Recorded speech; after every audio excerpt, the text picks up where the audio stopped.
No, don't look up. I know what you're hiding with your hands. I know you've no face left. What? But I don't know you. I'm not the torturer, madam. I never thought you were. I thought someone was trying to play a rather nasty trick on me. Is anyone else coming? No, madam, no one else is coming. Then we're to stay by ourselves.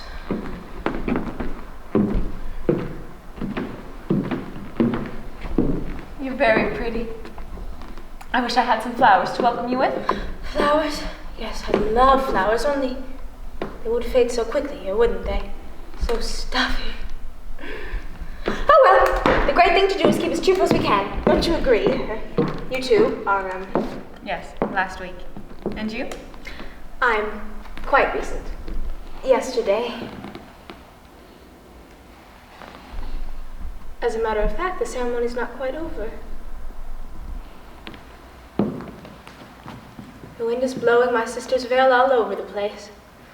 She's trying her best to cry. Now come, dear, make another effort. That's better. 2 tears. 2 tears are twinkling under her black veil. What a sight Uncle looks this morning.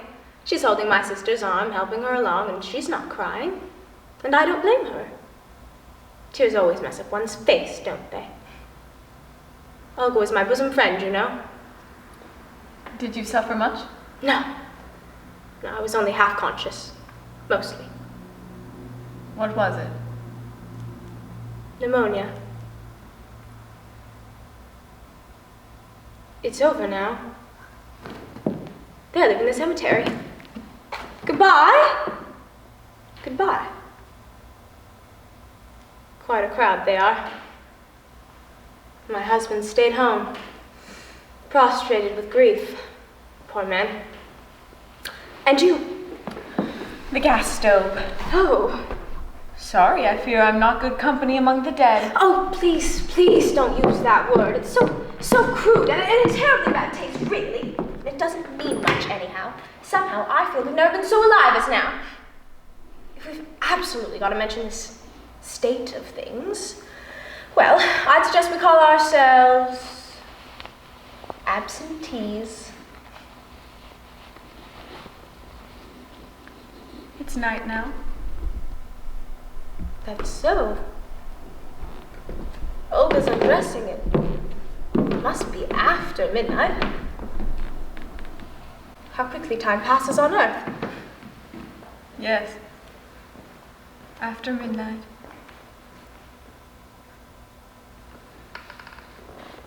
They've sealed up my room. It's dark. Pitch dark. And empty.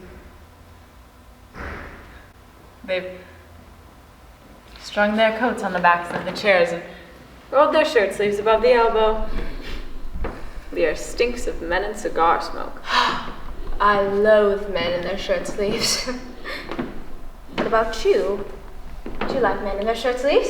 Oh, I don't care much for men. Really? Then I can't understand why they might have put us together.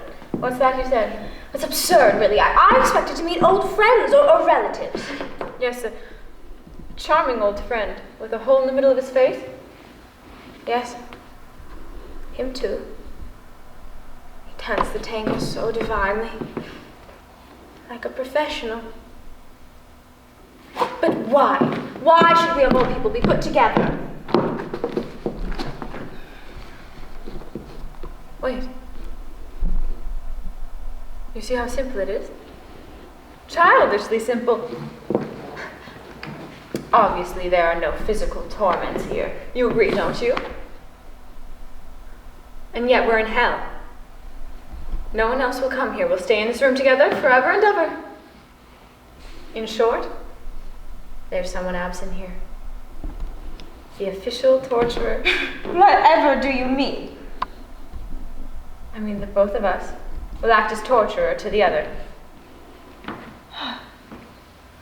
How tiresome. Oh, excuse me, would you have a glass? Oh yes, I've got one in my bag.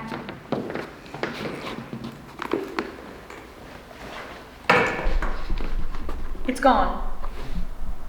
They must have taken it from me at the entrance. Oh, What's the matter? I feel so queer. Don't you ever get taken that way? When I can't see myself, I begin to wonder if I really and truly exist. I pat myself to be sure, but it doesn't help much. You're lucky. I'm always conscious of myself. In my mind. Painfully conscious. Yes, in your mind. But everything that goes on in one's head is so vague, isn't it? It makes one want to sleep. I've 6 big mirrors in my bedroom. Look. There they are! I can see them! But they can't see me. They're reflecting the carpet, the settee in the window. How empty it is, a glass in which I'm absent. When I would talk to people, I would always make sure there was one nearby in which I could see myself. I watched myself talking, and somehow it kept me alert, seeing myself how others saw me. Oh, my lipstick! Oh, I'm sure I put it on all crooked. Oh no, I can't do without a looking glass forever. I simply can't. Suppose I try to be your glass. Come pay me a visit, dear. There's a spot for you here on my sofa. But we're going to hurt each other. You said it yourself. Do I look as if I wanted to hurt you? One can never tell. Much more likely you'll hurt me. Still, what does it matter? If I'm to suffer, it may as well be at your hands. Your pretty hands. Come closer. Closer. Look into my eyes. What do you see? Oh, I'm there! Only I'm so tiny I can hardly see myself properly. But I can. Every inch of you. Now, ask me questions and I'll be as candid as any looking glass. Ask away. Are my lips all right? Show.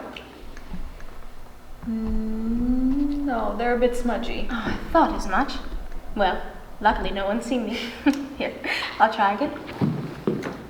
There? No. Follow the line of your lips. Wait, I'll guide your hand. There. That's quite good. As good as when I came in. Far better.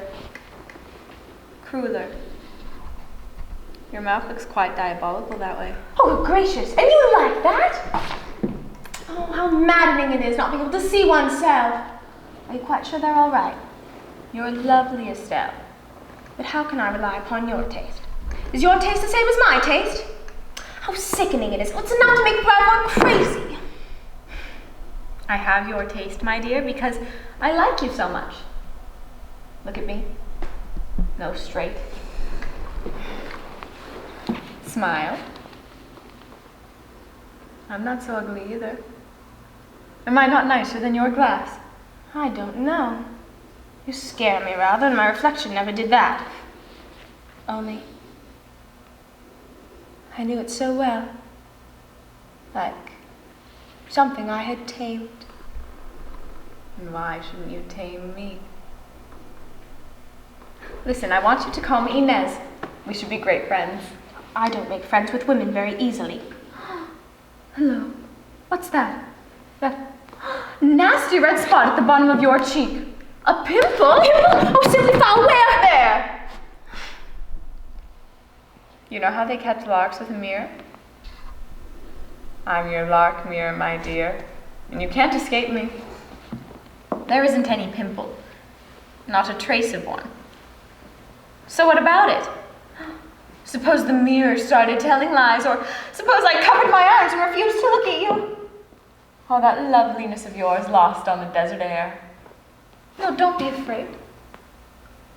I can't help looking at you. I shan't turn my eyes away. And I'll be nice to you. Ever so nice, only you must be nice to me too. Are you really attracted by me? Very much indeed. I wonder now, Do you suppose we might have met each other at some time in our lives? Never. Oh, perhaps you knew the Dubois Seymour.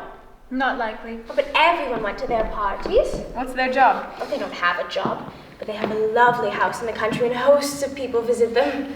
I didn't. I was a post office clerk. Ah. Well, then it must be mere chance which brought us together. Mere chance. Then it's by chance that this room is furnished as we see it? Just try shifting the sofa. You'll see the difference quick enough. And the heat here, how about that? I tell you, they've thought it all out. Every last detail. Nothing here was left to chance. This room was set for us. So, it was all fixed up beforehand. Yes? And we were put together deliberately. Well, why should we be together? If only we had the guts to tell. Oh, tell what? Well, I am what most people down there call the damned bitch. Damned already, so it's no surprise being here. And that's all? No. There was the affair with Florence. A dead man's tale with 3 corpses to it. He to start with, then she and I. So I've nothing to worry about. There's no one left. It was a clean sweep.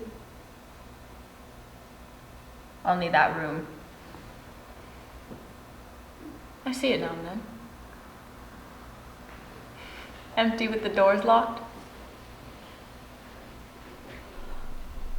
No, wait. They've just unlocked them. To let. It's to let. There's a notice on the door. That's too ridiculous. 3? 3 deaths, you said. 3. 1 man and 2 women? Yes. Did he kill himself? He? No, he hadn't the guts for that sort of thing. Still, he'd every reason to. We'd led him a dog's life. As a matter of fact, he was run over by a tram. Silly sort of end, really. I was living with them. He was my cousin. Was Florence fair? Fair.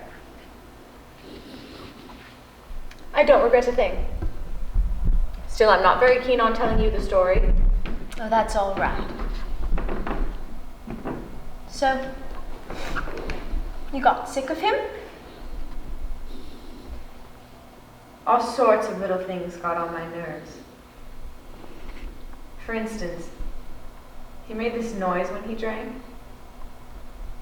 A sort of gurgle. Trifles like that. He was rather pathetic, really. Vulnerable. I crept inside her skin and she saw the world through my eyes. When she left him, I had her in my hands. We shared a room at the other end of town. And then? And that tram did its job. I used to remind her every day, yes, my pet, we killed him between us. Rather cruel, really. I mean, I can't get on without making others suffer. Like a live coal. A live coal in others' hearts. When I'm left alone, I flicker out.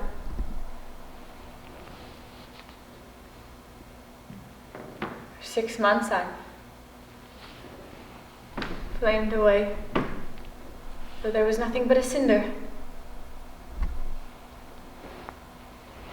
One night, while I was asleep, she climbed out of bed and turned on the stove. And she crept back into bed. So now you know. Well,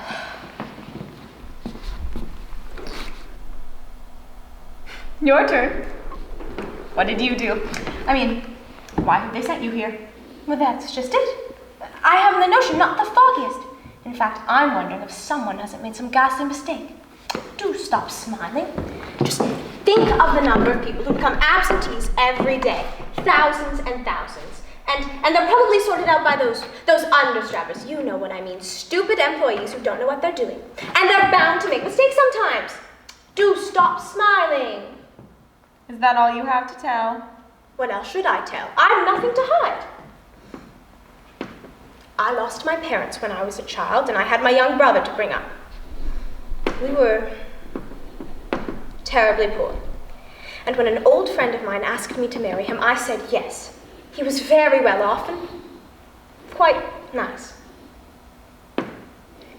My brother was always a very delicate child and needed all sorts of attention. So really, it was the right thing for me to do, don't you agree? My husband was old enough to be my father, but for 6 years, we had a happy married life. Then, 2 years ago, I met the man I was fated to love. He asked me to run away with him, and I refused. Then I got pneumonia, and that finished me. That's the whole story. No doubt I did wrong to sacrifice my youth to a man nearly 3 times my age, but do you think that could be called a sin? Yes, I see. Look, what's the point of play acting, trying to throw dust in each other's eyes? We're all tarred by the same brush. How dare you? Yes, we're in hell, my pet. We're all criminal murderers. They don't make mistakes here, and people aren't damned for nothing. Oh, it's not fair. You bully me like this. I want to go. I want to go. You're hateful. Hateful, yes, that's the word. Let's get on with it. That fellow who killed himself on your account, you were his mistress? He danced the tango like a professional, but he was poor as a church mouse. That's right, isn't it? Was he poor or not? Give me a straight answer. Yes. He was poor. And you? You had your reputation to keep up. One day he came and implored you to run away with him. And you laughed in his face. Oh, that's it. Oh, you laughed in his face, and so he killed himself. Did you used to look at Florence in that way? Yes.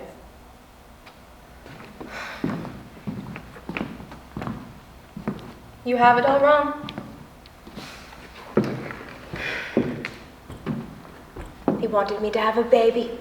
So there. And you didn't want one? I certainly did not. But the baby came. Worse luck, I was off to Switzerland for 5 months.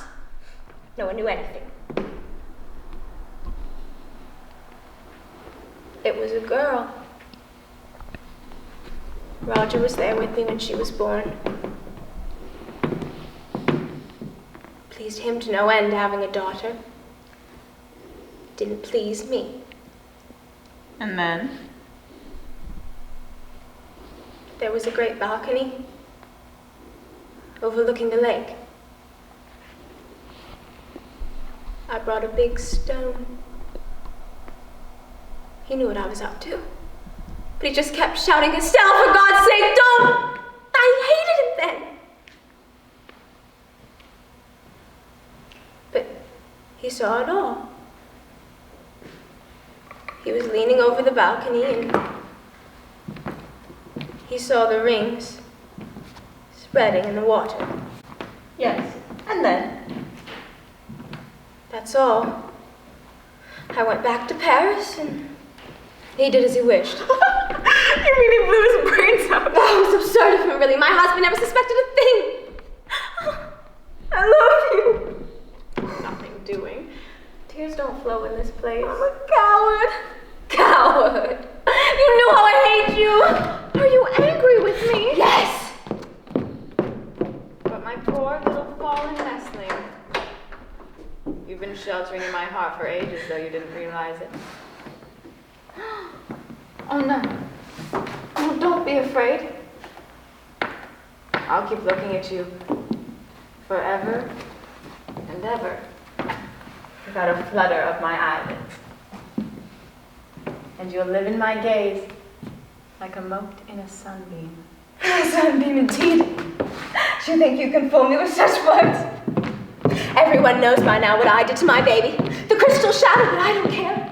All I am is a hollow tummy. All that's left of me is the outside, but it's not for you.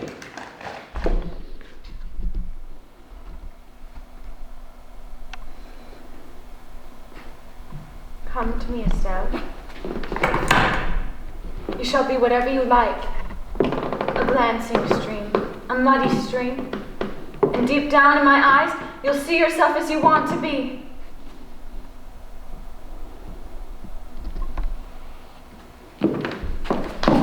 Leave me in peace, you haven't any eyes.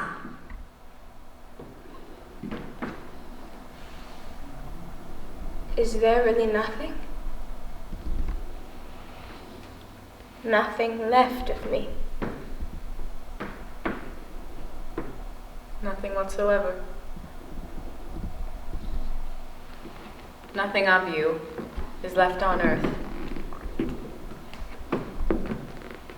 Not even a shadow.